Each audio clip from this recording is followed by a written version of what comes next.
दौसा जिले का नाम वैसे तो हमेशा चर्चाओं में रहा है, लेकिन यहाँ के बुनकरों ने आज़ादी के साल के दौरान दौसा का नाम बुलंदियों पर ला दिया था।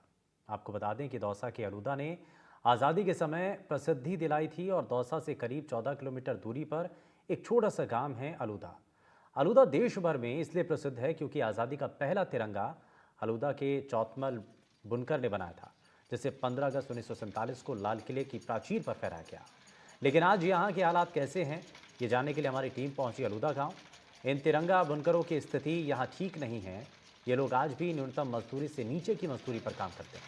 इनका कहना है कि खादी के लिए इन लोगों ने अपने आप को समर्पित कर दिया, लेकिन इन लोगों को इसका कोई लाभ नहीं मिला। और क्या कहना है बुनकरों का, ये रिपोर्ट में देखिए।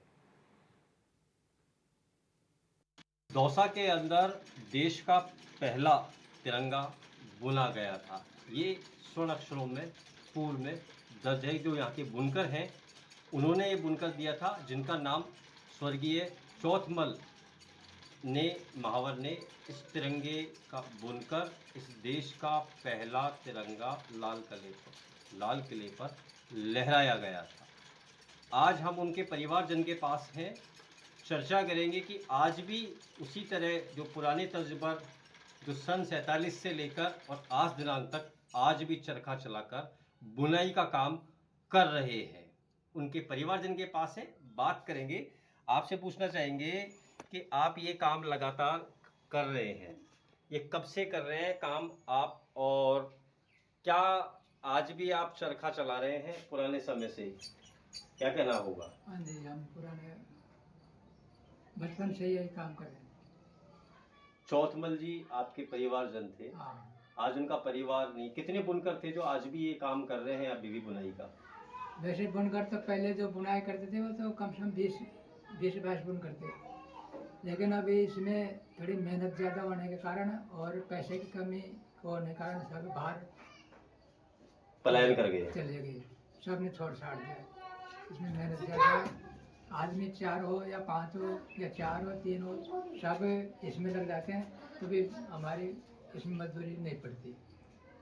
एक अगर बात करें कि इसके अंदर यहाँ कितने का ये गिट्टक तैयार करते हैं, कितने की ऊन खरीदते हैं, क्या लागत लगती है और क्या पैदावारी, कितने पैसे आप कमा पाते हैं? हाँ, देखो वैसे एक थान 15.5 मीटर का उतरता है, तो वो 15.5 मीटर का थान 2 दिन में उतरता है, तो एक थान का 15.5 मीटर का एक थान का 230 रुपये 35 रुपये मिलते हैं।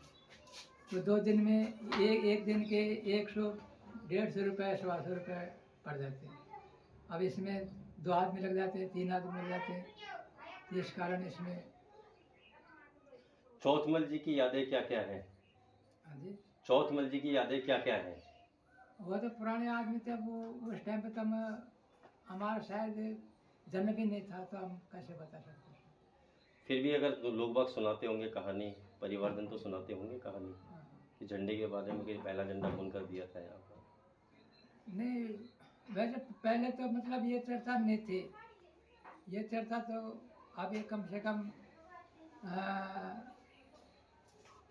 8-10 साल के आसपास ये बात खुली थी कि ये झंडा यहाँ बनाया गया था। हमारे थोड़े विदेश से जो आदमी आए थे यहाँ खाद्य संस्था में देखने के लिए, तो उन्होंने जब हमने इस धंधे को आगे बढ़ाने की कोशिश की थी, इसमें डिजाइने और आगे तरक्की करने के लिए हमने कम से कम इसमें काम शुरू किया था। उस समय जब विदेश के आदमी आए थे, बम्बई के भी थे, मद्रास के भी थे, बांग्लादेश के भी थे, सब आए थे। तो उस समय हमारे बम्बई में जब इसका चर्च खुले तो वहाँ पर कम से कम 15-20 आदमियों के नाम निकले। अब जो बुनकर हैं वो धीरे धीरे पलायन की ओर है। केवल आलूदा गांव के अंदर बताया गया है कि केवल 2 मशीनों पर अब बुनकर अपना काम कर रहे हैं। कहना है कि जो मजदूरी है वो केवल न्यूनतम मजदूरी भी नहीं मिलती है, 152 रुपये का ही काम हो पाता है, जिससे अब धीरे धीरे जो बुनकर हैं वो यहाँ से पलायन करके अन्य शहरों में जा रहे हैं। कहना है कि जो सरकार है उससे किसी ना प्रकार की मदद नहीं मिलने के कारण अब धीरे धीरे जो बुनकर जो बुनने का काम है वो धीरे धीरे अब लुप्त होता जा रहा है और साथ में बुनकरों का कहना है कि यहाँ पर अब काम बचा ही नहीं है। कहते हैं कि झंडे का बुनाई का काम आलूदा के अंदर हुआ करता था, आज भी होता है, लेकिन अब काम ही नहीं है, तो अब बड़ी मशीनों के द्वारा काम किया जाता है। जो हाथ से अपने जो तैयार करने वाले जो बुनकर हैं, अब वो धीरे-धीरे लुप्त होते जा रहे हैं।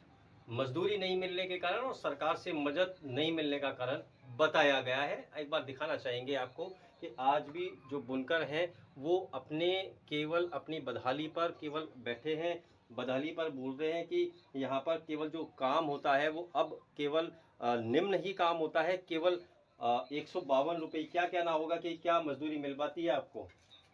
अभी मजदूरी जैसे एक दिन के 150 रुपये 52 रुपये पड़ जाते हैं, तो 2 दिन में 235 रुपये 40 रुपये 2 दिन में तैयार होता है। तो इसमें 2 आदमी लग जाते, 3 आदमी लग जाते हैं, तो वैसे मजदूरी नहीं पड़ती। क्या कहना चाहेंगे सरकार को? और सरकार को क्या कहेंगे, सरकार तो बुनकरों की सुनाई करती ही नहीं है। ना तो सरकार कर, तो गवर्नमेंट करती है, ना कोई खाद्य संस्था करती है, ना कोई देखने आता है, ना कोई पूछने आता है, ना कुछ कुछ भी मतलब वो सुविधा नहीं है इसमें। देश की आन बान और शान तिरंगा को कहा जाता है। जिक्र इसलिए किया गया है कि देश का जो पहला 1947 को जो लाल किले पर जो तिरंगा लहरा था वो दौसा में उसका कपड़ा तैयार किया गया था और जो बुनकर हैं स्वर्गीय चौथमल उनके द्वारा और उनकी टीम के द्वारा इस कपड़े को तैयार कर कर लाल किले पर तिरंगा लहरा था। हमारे साथ मौजूद हैं खादी ग्राम उद्योग के मंत्री अनिल शर्मा से जानना चाहेंगे सर, क्या आलूदा के अंदर जो कपड़ा तैयार करता है, दौसा का नाम वैसे आलूदा का देश भर के अंदर है, राष्ट्र के समर्पित है, क्या कहना है? देखिए, दौसा के लिए बड़ा सम्मान का विषय है कि दौसा के बुनकर के द्वारा बनाया गया कपड़ा देश के प्रधानमंत्री के द्वारा लाल किले में फहराया गया। यहाँ से उस कपड़े को लेकर गोविंदगढ़ में उस समय क्रांतिकारी गतिविधियां चला करती थी, क्योंकि गोविंदगढ़ उस समय खालसा भूमि थी। टाट साहब और देश पांडे जी उस कपड़े को यहाँ से लेके गए, उन्होंने वहां जाकर उसको झंडे का रूप दिया और उस झंडे को बनाकर वो दिल्ली लेके गए।